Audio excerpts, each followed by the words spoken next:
713 News legal expert and University of Houston professor Edgar Colon offers this advice about employment contracts.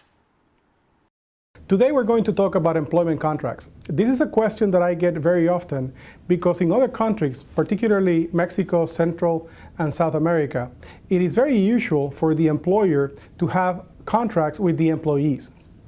That is not the form that we have here in Texas, because Texas is more employer-friendly in the sense that we have a policy that is called employment at will.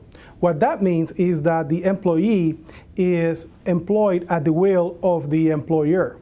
That means that the employer can dismiss an employee for any reason or no reason at all. Now, there are some exceptions to this general rule. First, obviously the employer has to follow anti-discrimination laws that we have in the United States. Now, those are usually federal laws that protect against discrimination against race, religion, sex, etc. So those are laws that the employer still has to follow. The second exception is that you cannot fire an employee for refusing to perform an illegal act.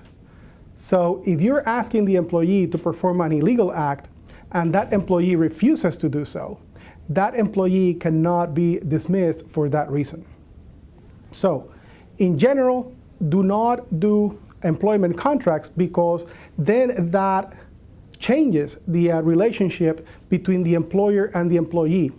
If you do an employment contract, now there is no employment at will, and the relationship is a contractual relationship, which means that if you want to terminate that employee, you're going to have to go by the terms of the contract, which may have different reasons for dismissing that employee and potentially some compensation for terminating the employer-employee relationship. Thank you, Edgar. In his next report, Professor Colon tells you about dissolving a company.